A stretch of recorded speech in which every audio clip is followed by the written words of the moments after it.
Assalamu alaikum guys, welcome back to my channel doctor Kainat Jatoi. I hope you all are well and doing great. So guys, आज का जो lecture है वो Guyton and Hall physiology chapter number 3 का lecture number 5 है. सो lecture start करने से पहले मैं प्रीवियसली जो चैप्टर नंबर 3 के 4 लेक्चर अपलोडेड हो गए हैं उनका थोड़ा सा ओवरव्यू दे देती हूँ कि उनमें हम लोगों ने क्या क्या कवर कर लिया है, ताकि आप लोग जो है वो इस लेक्चर से पहले वो 4 वीडियोज़ भी अच्छी तरीके से देख लें, ताकि आप लोगों की जो है वो एक बेस बन जाए.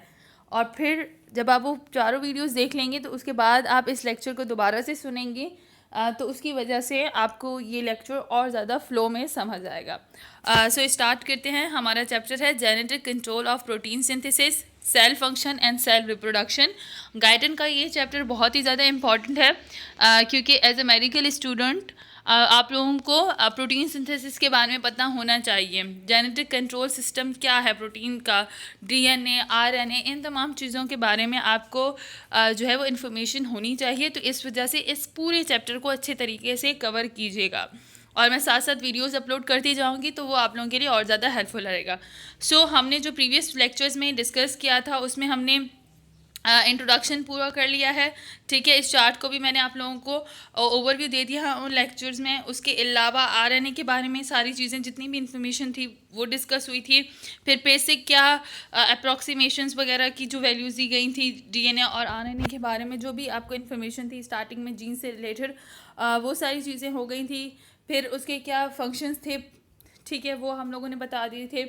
अच्छा, जीन जो है वो सेल न्यूक्लियस में किस तरीके से पाई जाती है, उसके अलावा किस फॉर्म में होता है डीएनए, ठीक है, वो भी आपका कवर हो चुका है. फिर basic building blocks of DNA के बारे में मैंने बताया था, उन प्रीवियस वीडियोस में हो चुका है अपलोडेड, कि कौन कौन से उसके बेसिक पार्ट हैं. ठीक है, तो ये सारे चार्ट वगैरह मैं वहाँ पे डिस्कस कर चुकी हूँ. सो उसके बाद ये सारे स्ट्रेन डायग्राम्स वगैरह सारी चीज़ें अच्छे से डिस्कस हो चुकी हैं न्यूक्लियोटाइड्स के बारे में. और उसके अलावा जो आपको ये एक आप लोगों को जो चार्ट आप लोगों के साथ डिस्कस किए थे, ठीक है, कि किस तरीके से डी ऑक्सी एडेनाइनिक एसिड बनता है. ठीक है, उसके अलावा हमारे पास deoxy thymidic acid, deoxy gluconic acid, तो ये सारी चीज़ें प्रीवियस वीडियोस में अपलोड हो चुकी हैं. उसके अलावा ये सारे जेनेटिक कोड्स वगैरह और जेनेटिक कोड की पूरी इन्फॉर्मेशन मैं प्रीवियस वीडियो में डिस्कस कर चुकी हूँ. सो बेसिकली आज का जो हमारा टॉपिक है वो स्टार्ट होता है यहाँ से. ठीक है, आज जो हम लोग डिस्कस कर रहे हैं वो हमारा टॉपिक यहाँ से स्टार्ट हो रहा है. The DNA code in the cell nucleus is transferred to an RNA code in the cell cytoplasm, the process of transcription. ठीक है, सो आज का जो लेक्चर है वो यहाँ से स्टार्ट हो रहा है. जैसे कि हेडिंग से ही आपको बता रहे हैं कि जो जेनेटिक कोड है सेल न्यूक्लियस के अंदर, ठीक है, वो ट्रांसफ़र होता है आरएनए कोड में इन दी सेल की साइटोप्लाज्म में. ठीक है, मीन्स ये सेल की न्यूक्लियस में हमें डीएनए मिलता है और सेल की साइटोप्लाज्म में उसे किस तरीके से वो ट्रांसफ़र हो रहा है आरएनए कोड में, वो सारी चीज़ें इसमें डिस्कस हैं. और इस प्रोसेस को क्या कहते हैं? The process of transcription. ठीक है, ये प्रोसेस ट्रांसक्रिप्शन कहलाता है.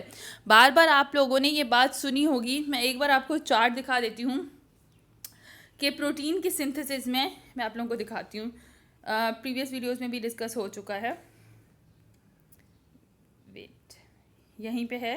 सो मैं आपको वो चार्ट, ये ठीक है, ये डायग्राम देख लें. बेसिकली जो पूरी इन्फॉर्मेशन है ना वो इस डायग्राम है. तो ये डायग्राम आपको याद होनी चाहिए बाय हार्ट, कि हमारे पास सबसे पहले ये आपको पता होना चाहिए कि जीन जो है सबसे पहले आरएनए की फॉर्मेशन करवाता है, फिर आरएनए प्रोटीन की फॉर्मेशन करवाता है. ठीक है, सो फिर वो प्रोटीन जो है आगे जाके सेल का स्ट्रक्चर बनाते हैं, सेल एंजाइम या सेल फंक्शन करते हैं. सो ये अभी वाली जो बात हो रही है इस हेडिंग में, वो हमारे पास इस ट्रांसक्रिप्शन की बात करें कि किस तरीके से जीन का डीएनए जो है वो आरएनए में जो है वो आरएनए की फॉर्मेशन करवा रहा है साइटोप्लाज्म के अंदर आके. तो ये सारी चीज़ें अब डिटेल में आपको यहाँ पे बताई जाएंगी.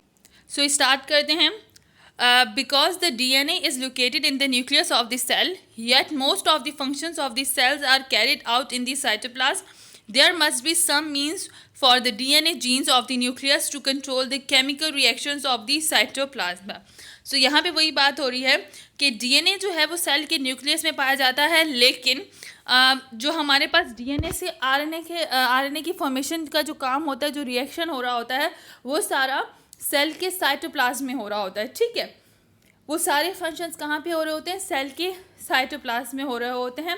तो इस तरीके से पता चलता है कि जो डीएनए हमारे पास है न्यूक्लियस के अंदर, जो हमारे पास जीन्स पाई जा रही है, जो डीएनए हमारे पास है जो न्यूक्लियस के अंदर है, वो कंट्रोल क्या कर रहा है, साइटोप्लाज्म के रिएक्शंस को क्या कर रहा है, कंट्रोल करता है। This is achieved through the intermediary of another type of the nucleic acid RNA, the formation of which is controlled by the DNA of the nucleus. Thus, as shown in figure 3.7, the code is transferred to the RNA. This process is called transcription. अच्छा, अब यहाँ पे क्या कह रहे हैं कि इस प्रोसेस के जरिए, मतलब कि डीएनए जिसके प्रोसेस साइटोप्लाज्म में हो रहे हैं, मीन्स कि अब जो साइटोप्लाज्म के अंदर हमारे पास जो आरएनए बनेगा, ठीक है, वो एक अनदर टाइप ऑफ जो न्यूक्लिक एसिड है, मीन्स आरएनए की फॉर्मेशन होगी किसमें, साइटोप्लाज्म के अंदर, ठीक है। और ये सारी चीज़ें कौन कंट्रोल कर रहा है, जो डीएनए के अंदर हम डीएनए जो न्यूक्लियस के अंदर पड़ा हुआ है, वो सारे साइटोप्लाज्म के जो फंक्शंस हैं उनको कंट्रोल कर रहा है। और अब डीएनए से ये ट्रांसफ़र किस में हो रहा है, आरएनए से। सो अब इसके नतीजे में इस डीएनए कोड से जो आरएनए कोड बनेगा ना, जो आरएनए अब फॉर्म होगा, सो इस पूरे प्रोसेस को क्या कहेंगे, ट्रांसक्रिप्शन। याद रखिएगा, इस पूरे प्रोसेस को क्या कहेंगे, ट्रांसक्रिप्शन। तो इसमें सिर्फ जनरल इन्फॉर्मेशन दी गई थी कि हमारे पास जो डीएनए होता है वो लोकेशन उसकी क्या है, न्यूक्लियस में पाया जाता है, लेकिन जो आरएनए की फॉर्मेशन का प्रोसेस होता है वो कहाँ पे होता है, साइटोप्लाज्म के अंदर। तो इस तरीके से जो डीएनए है वो हमारे पास साइटोप्लाज्म को भी, सेल के अंदर जो सेल के न्यूक्लियस में जो डीएनए है वो साइटोप्लाज्म के जो रिएक्शंस हैं उनको भी कंट्रोल कर रहा है।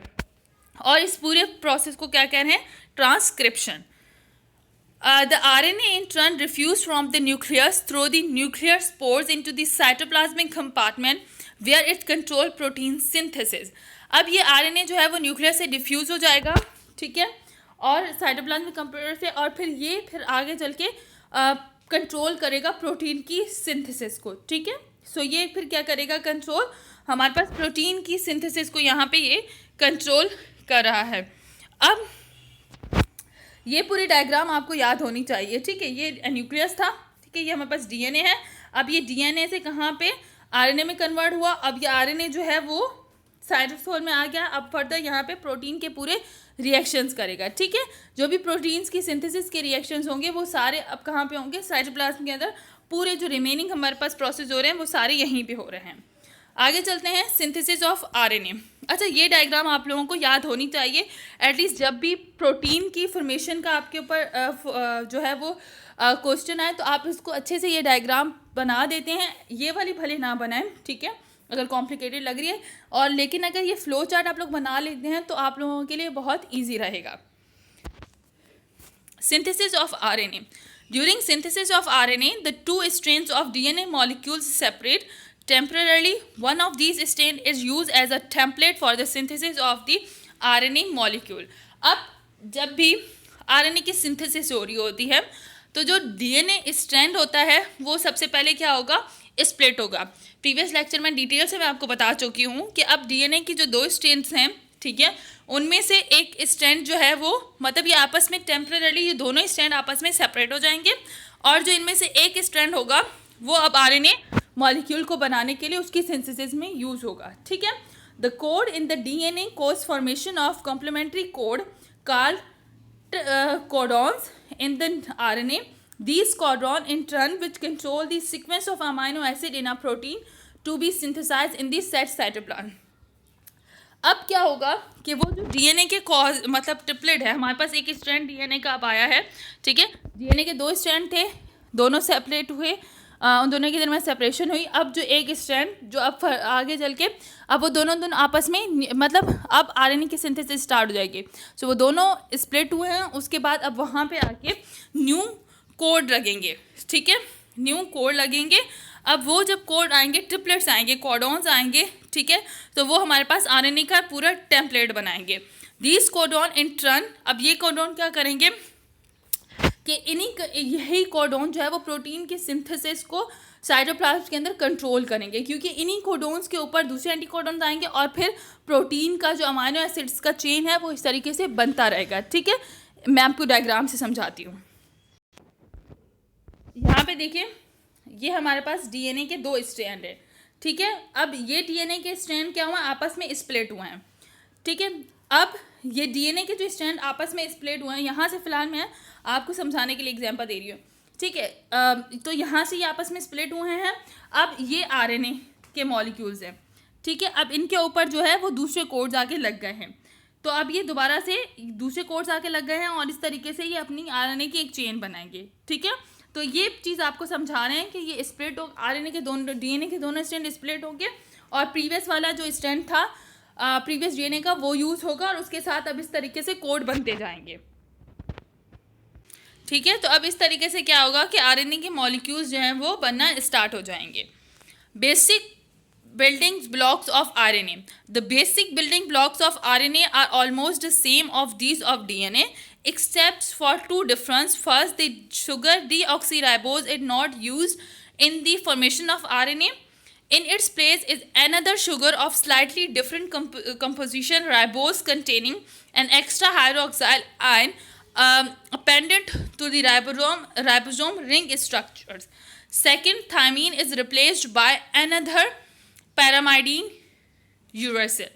सो यहाँ पे आपको बताया गया है कि जैसे डीएनए के बेसिक बिल्डिंग ब्लॉक्स थे, तो डीएनए के बेसिक बिल्डिंग ब्लॉक्स में क्या था, डीऑक्सीराइबोज शुगर यूज़ हो रही थी, ठीक है। उसके अलावा वहाँ पे एडेनिन, थायमिन, गवानीन और साइटोसिन यूज़ हो रहा था। लेकिन आरएनए के मॉलिक्यूल्स के अंदर जो शुगर यूज़ होगी वो हमारे पास राइबोज शुगर के साथ जो है, सो आरएनए में राइबोज शुगर यूज़ हो रही है और उसके अलावा मीन्स कि जो पेंटोज शुगर है वो राइबोज है और उसके अलावा हमारे पास जो है वो एडेनिन और guanine, thymine, adenine, guanine, cytosine and uracil use होगा। थायमिन यूज़ नहीं होगा, अब थायमिन की जगह पे यूरेसिल यूज़ होगा। सो ये पॉइंट आप लोगों को लाजमी याद होना चाहिए कि थायमिन जो है वो रिप्लेस हो जाता है यूरेसिल से, ठीक है। नहीं होंगे, लेकिन पैरामाइडीन्स में हमारे पास थायमिन की जगह यूरेसिल आ जाएगा। सो ये पता होना चाहिए। और शुगर कौन सी आएगी, राइबोज शुगर। जो पेंटोज शुगर है वो कौन सी होगी, राइबोज। वहाँ पे डीऑक्सीराइबोज यूज़ हो रही थी, यहाँ पे जो है वो आरएनए में ribose sugar. So DNA and RNA के दरमियान जो है वो डिफरेंस आता है। तो एटलीस्ट आपको इतना पता हो कि डीएनए और आरएनए के दरमियान जो मेन डिफरेंस है वो क्या है। आगे चलते हैं। Formation of RNA nucleotides. The basic building blocks of RNA form RNA nucleotide exactly as previously described for DNA synthesis. Here again, 4 separate nucleotides are used in the formation of RNA. ठीक है, these nucleotides contain the base adenine, guanine, cytosine, and uracils. Note that these are the same bases as in DNA, except the uracil in RNA replaces thymine in DNA. वही बात कर रहा है कि जिस तरीके से हम लोगों ने आरएनए के जो है वो डीएनए के न्यूक्लियोटाइड्स की फॉर्मेशन हुई थी, एग्जैक्टली उसी तरीके से यहाँ पे जो है वो 4 सेपरेट न्यूक्लियोटाइड्स बनेंगे in the formation of RNA, ठीक है। इन न्यूक्लियोटाइड्स के अंदर डीएनए की तरह ही सारी फॉर्मेशन होगी, सिर्फ एक एक्सेप्शन के साथ कि वहाँ पे थायमिन यूज़ हो रहा था, यहाँ पे अब यूरेसिल यूज़ होगा, ठीक है। तो ये डिफरेंस आपको मेनली पता होना चाहिए। Activation of the RNA nucleotides. अब आरएनए न्यूक्लियोटाइड्स की एक्टिवेशन कैसे होती है। The next step in the synthesis of RNA is activation of RNA nucleotide by an enzyme RNA polymerase. अच्छा, जो अब नेक्स्ट स्टेप होता है मीन्स कि हमारे पास अभी जो हम लोगों ने कौन सा स्टेप किया था, प्रीवियसली जो हम लोग स्टेप कर रहे थे ट्रांसक्रिप्शन का जो स्टेप हुआ था, इस ट्रांसक्रिप्शन के स्टेप के पास एक्टिवेशन ऑफ न्यूक्लियोटाइड का स्टेप हमारे पास होगा, ठीक है, इन द फॉर्मेशन ऑफ, ठीक है, in the synthesis of RNA. और ये किस आरएनए न्यूक्लियोटाइड की एक्टिवेशन किस एंजाइम के थ्रू होगी, आरएनए पॉलीमरेज। तो ये एंजाइम आप लोगों को याद होना चाहिए कि आरएनए पॉलीमरेज के थ्रू इसकी एक्टिवेशन होती है। This occurs by adding to each nucleotide 2 extra phosphate radicals to form triphosphate, ठीक है। मैं आपको इसकी फिगर दिखा देती हूँ। Shown in figure 3.7 by the 2 RNA nucleotide to the far right during RNA chain formation। अब क्या होता है, ये अब इसकी कैसे होगी, अकरिंग किस तरीके से होगी। इसकी वजह से क्या होगा कि 2 एक्स्ट्रा फॉस्फेट रेडिकल जो है वो लगेंगे ताकि वो एक ट्राइफॉस्फेट बॉन्ड बनाए, ठीक है। इस डायग्राम में अब इस डायग्राम में देखें 3.7 7 डायग्राम में देखें कि ये हमारे पास इनकी एक्टिवेशन के लिए जो एंजाइम है वो आरएनए पॉलीमरेज एंजाइम है, और इसकी प्रेजेंस के इस एंजाइम के प्रेजेंस में ही ईच जो हमारे पास न्यूक्लियोटाइड है जो आरएनए की मॉलिक्यूल की फॉर्मेशन में है, वहाँ पे 2 फॉस्फेट जो है वो ऐड होंगे आके, ठीक है। और ये किसकी वजह से होंगे, एटीपी के यहाँ पे यूज़ होगा, और ये 2 फ्री रेडिकल्स जो हैं वो आके इस न्यूक्लियोटाइड्स के साथ, जो आरएनए मॉलिक्यूल के न्यूक्लियोटाइड्स हैं उनके साथ आके अटैच होंगे इन the presence of RNA polymerase, ठीक है। तो यहाँ पे यही बात बताई गई है कि इन स्टेप्स के अंदर क्या हो रहा है। सबसे पहले जो है वो एक्टिवेशन हो रही है। सबसे पहले इसमें इन स्टेप में आपको बताया है कि हमारे पास क्या होगा, ठीक है। यहाँ पे क्या होगा, आरएनए की सिंथेसिस में अब एक्टिवेशन का प्रोसेस होगा, जिसमें आरएनए के जो न्यूक्लियोटाइड है वो किस वजह से एक्टिवेट हो रहे हैं, by the presence of RNA polymerase enzyme, ठीक है। इसी आरएनए पॉलीमरेज एंजाइम्स की वजह से 2 एक्स्ट्रा फॉस्फेट रेडिकल्स जो हैं अटैच्ड होंगे, ठीक है, बाय ताकि वो ट्राईफॉस्फेट बना सकें, ओके। और इसमें आगे क्या कहा है कि these last 2 phosphate are combined with the nucleotide by high energy phosphate bond derived from ATP in the cells. और ये 2 फ्री रेडिकल किसकी वजह से अटैच्ड होंगे, जो एटीपी हमारे सेल के अंदर रिजर्व होती है उसकी यूटिलाइजेशन होगी, और ये फॉस्फेट जो रेडिकल्स हैं, फ्री रेडिकल्स हैं, वो यहाँ पे आके न्यूक्लियोटाइड के साथ आके अटैच्ड हो जाएंगे। Activation of the RNA nucleotides में आगे लिखा हुआ है, the result of this activation process is that large quantity of ATP energy are made available to each of the nucleotides, and this energy is used to promote the chemical reactions that add each new RNA nucleotide at the end of the development of RNA chain. अच्छा, अब ये जो हम लोग free radicals लगा के हर nucleotide के साथ जो फ्री रेडिकल्स लग रहे हैं और ट्राईफॉस्फेट बॉन्ड बना रहे हैं, वो किस लिए बनाया जा रहा है, ये इसलिए बनाया जा रहा है कि इसकी इन्फॉर्मेशंस की वजह से large quantity of ATP energy जो है वो अवेलेबल होगी न्यूक्लियोटाइड्स के पास, और यही फिर जो फर्दर आरएनए की सिंथेसिस में जो प्रोसेस होंगे जो उस चेन को लॉन्ग बनाते हैं, ठीक है, तो उस वक्त आरएनए के पास अपनी जो है वो एटीपी की फॉर्म में एनर्जी उसके पास होगी, और फिर वो जो है उसके अपने आरएनए मॉलिक्यूल्स की अपनी चेन को बनाने के लिए उस पूरी को यूज़ कर सकता है, उस एनर्जी को यहाँ पे आके यूटिलाइज कर सकता है। तो इसी वजह से बेसिकली 2 फ्री रेडिकल्स आके लगते हैं ईच आरएनए के न्यूक्लियोटाइड के साथ, ताकि वो अपनी ट्राईफॉस्फेट हर अपने न्यूक्लियोटाइड जो है वो अपनी ट्राईफॉस्फेट की फॉर्म में जो है वो एटीपी बनाता जाए, और फिर वो आगे जो है वो चेन की इलोंगेशन के लिए वो एनर्जी वहाँ पे यूज़ होगी। सो इस वजह से ये activation of the RNA nucleotide का प्रोसेस होता है in the presence of RNA polymerase enzyme. So अब यहाँ पे जो एक्टिवेशन है आरएनए के न्यूक्लियोटाइड्स की, वो अब हमारे पास क्या हो गई, यहाँ पे वो आरएनए के न्यूक्लियोटाइड एक्टिवेटेड हो गए। अब आगे चल के क्या होगा, assembling of the RNA chain from activated nucleotide using the DNA strand as a template, the process of transcription. अब जो है मेनली ट्रांसक्रिप्शन का प्रोसेस होगा। इसमें क्या होगा, अब क्या होगी कि असेंबल होगी आरएनए चेन की जो है वो असेंबलिंग होगी, ठीक है, ऑन द बेसिस ऑफ जो न्यूक्लियोटाइड एक्टिवेट हुए हैं, ठीक है। और इसमें क्या होगा कि जो डीएनए का स्ट्रेंथ था उसको एक मतलब जो प्रीवियस डीएनए का स्ट्रेंथ था, डीएनए पहले स्प्लिट हुए थे उसके दोनों स्ट्रैंड, ठीक है, अब जो वो दोनों स्ट्रैंड जो है वो हमारे पास प्रेजेंट हैं, जो हमारे पास सेपरेट हुए हैं, अब वहाँ पे आरएनए पॉलीमरेज एंजाइम लग गया, उसने न्यूक्लियोटाइड को एक्टिवेट किया। अब इस आरएनए चेन की असेंबलिंग होगी। अब कैसे होगी, as shown in figure 3.7 assembling of the RNA molecules is accomplished under the influence and enzyme RNA polymerase. अब आपको पता है कि यहाँ पे बताया गया कि आरएनए पॉलीमरेज एंजाइम की प्रेजेंट में ही उसकी इन्फ्लुएंस की वजह से, ठीक है, ताकि वो रिएक्शंस को तेज़ करवाएगा और उनको रिकॉग्नाइज करेगा। अब यहाँ पे असेंबलिंग होगी आरएनए मॉलिक्यूल चेन की, ठीक है। This large protein enzyme has many functional properties necessary for the formation of the RNA molecule. These properties are as follow. अच्छा, अब इस एक एंजाइम की इतनी सारी प्रॉपर्टीज़ होती हैं जो कि मेन प्रॉपर्टीज़ होती हैं इस एंजाइम की, जिसकी वजह से आरएनए की सिंथेसिस होती है, ठीक है। अब वो कौन कौन सी प्रॉपर्टीज़ हैं डिस्कस करते हैं। In the DNA strand immediately ahead of gene to be transcripted is a sequence of nucleotides called the promoter. The RNA polymerase has an appropriate complementary structure that recognize this promoter and becomes attached to it, which is the essential step for the initiating the formation of RNA molecules.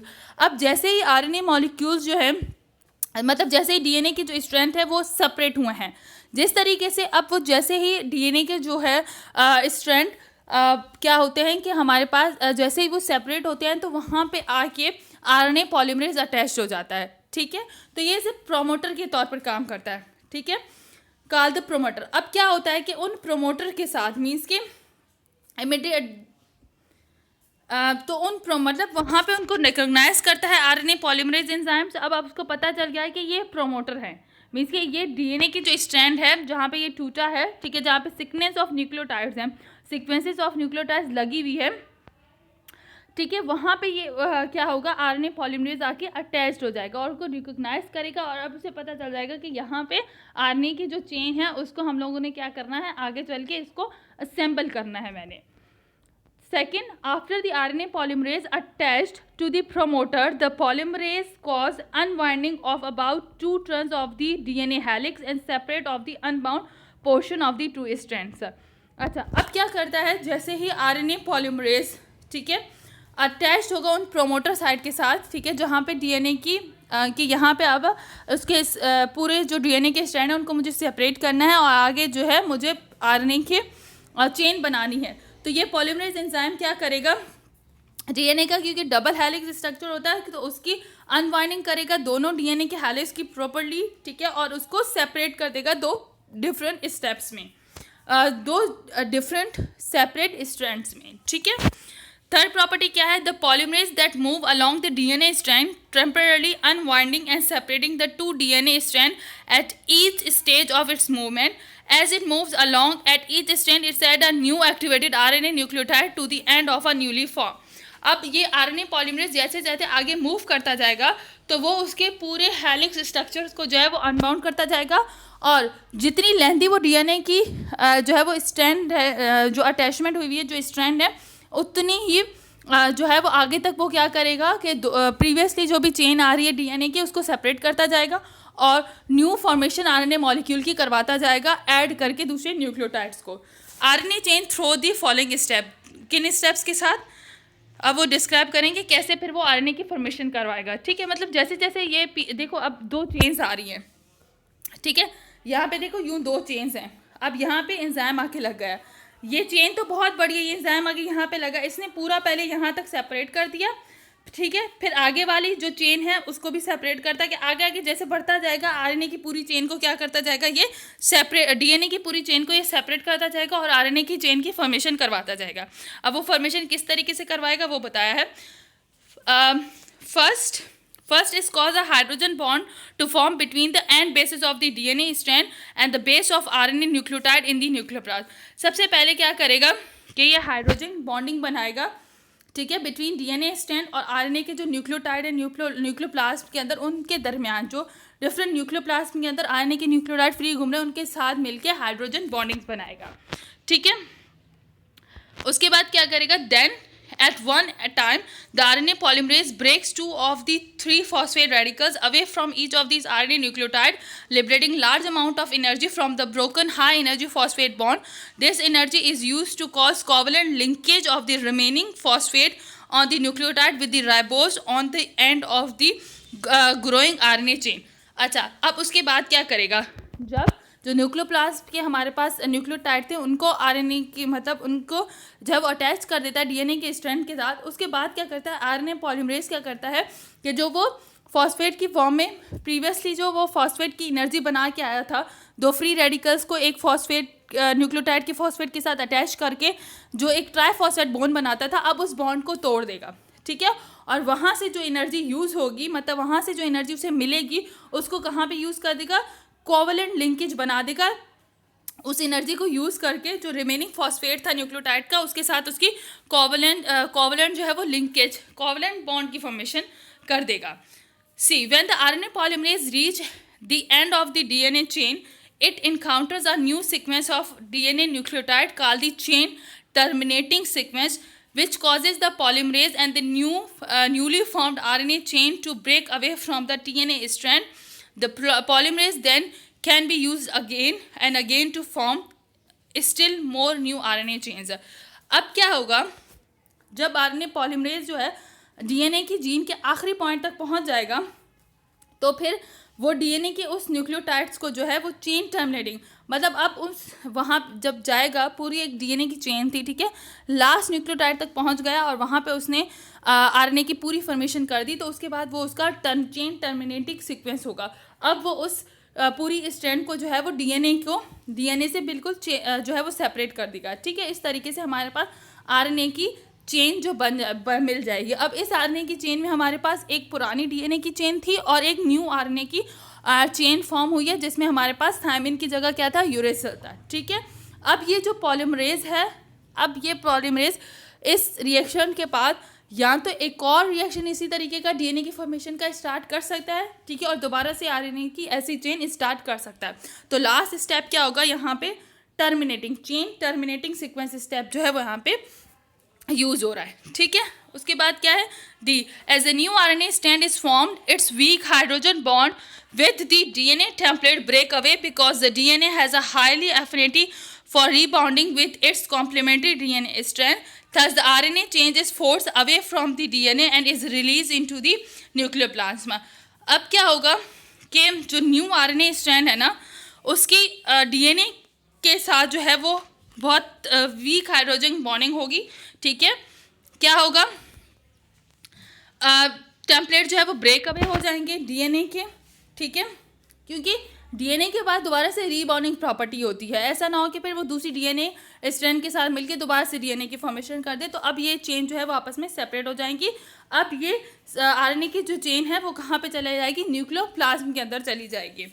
Thus, the code that is present in the DNA strand is eventually transmitted in the completive form to the RNA chain. अब जो code DNA strand के अंदर थे, अब वो transfer क्या हो गए, वो अब आरएनए की पूरी फॉर्मेशन हो गई है. The ribose nucleic bases always combine with the deoxyribose in the following combination. अच्छा, अब वो ये जो चेन्स बन रही थी ना, दो चेन्स, ठीक है, अब उसके अंदर जो आरएनए और डीएनए की बेसिस थी वो किस तरीके से अटैच हो रही थी, वो इस तरीके से कि हमारे पास एक टेम्पलेट में डीएनए की बेस थी, एक में अब आरएनए ने बनना है तो आरएनए की, तो गवानीन के साथ साइटोसिन लगेगा, साइटोसिन के साथ फिर गवानीन लगेगा क्योंकि ये आरएनए की चेन है, एडेनिन के साथ अब यहाँ पे यूरेसिल लगेगा और थायमिन के साथ एडेनिन लगेगा. तो ठीक है, तो ये हमारे पास क्या है, डीएनए की जो स्ट्रैंड बना, और ये जो प्रीवियस हमारे पास डीएनए की स्ट्रैंड वो थी स्ट्रैंड था, और ये जो न्यू हमारे पास न्यूली फॉर्म हुआ आरएनए का स्ट्रैंड. ठीक है, तो यहाँ तक ट्रांसक्रिप्शन का प्रोसेस जो है वो यहाँ पे आके कंप्लीट हुआ, ट्रांसक्रिप्शन का प्रोसेस. सो अब यहाँ पे आके जो आरएनए की फॉर्मेशन थी, मीन्स कि हमारे पास जो प्रोटीन की सिंथेसिस में जो ट्रांसक्रिप्शन तक का स्टेप था वो यहाँ पे आके कंप्लीट हो गया. अब इसके बाद ट्रांसलेशन का स्टेप होगा और फिर प्रोटीन की प्रॉपर सिंथेसिस होगी. तो आई होप यहाँ तक का जो लेक्चर है वो आप लोगों को समझ आ गया होगा. ठीक है, मैं एक बार थोड़ा सा आपको बता देती हूँ क्या डिस्कस हुआ.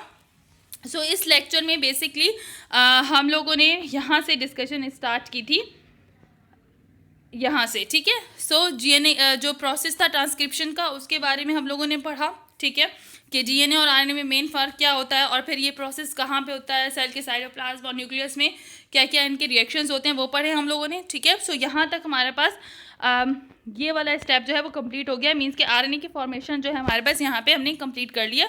उसके बाद ट्रांसलेशन करेंगे आगे वाले लेक्चर में और प्रोटीन की मतलब फॉर्मेशन हो जाएगी. ठीक है, तो सिंथेसिस ऑफ आरएनए किस तरीके से था, फिर बेसिक बिल्डिंग ब्लॉक आरएनए के क्या है ये आप लोगों को याद होने चाहिए, फिर आरएनए न्यूक्लियोटाइड की क्या फॉर्मेशन हो रही है, देन एक्टिवेशन किस एंजाइम के थ्रू हो रही है ये आप लोगों को याद होना चाहिए. ठीक है, और फिर जो है वो आरएनए पॉलीमरेज के जो है कौन कौन से प्रोसीजर्स हैं, क्या क्या उसके फंक्शंस हैं जो वो कर रहा है और जिसकी वजह से आरएनए की फॉर्मेशन हो रही है, वो आपको यहाँ पे सारा पता होना चाहिए. ठीक है, सो ये इसके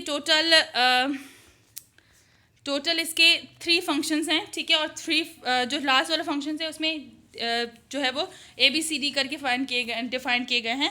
तो ये सारा एक बार यहाँ से पढ़ने के बाद रीड कर लीजिएगा, और फिर भी अगर कोई क्यूरी हो तो आप लोग मुझे जो है वो कमेंट्स में बता सकते हैं, ताकि फिर मैं और ज़्यादा इसमें डिटेल ऐड करके आपको समझाऊँ. सो आई होप ये लेक्चर आप लोगों को समझ आ जाएगा. ठीक है, इसके अलावा कोई भी क्यूरी हो तो आप लोग मुझे इन्फॉर्म कर दीजिएगा. और फिर इसके बाद हम लोग जो है वो फर्दर इसके जो नेक्स्ट ऑब्जेक्टिव्स जो है डिफाइन किए गए हैं गाइडन में, उनको डिटेल से डिस्कस करेंगे। सो इसी तरीके से मेरी वीडियोस को लाइक करें, मेरे चैनल को सब्सक्राइब करें और आगे शेयर करें, ताकि मैं आप लोगों के लिए और ज़्यादा वीडियोस जो है वो अपलोड करती रहूँ। टिल दैट, अल्लाह हाफिज़ गाइस।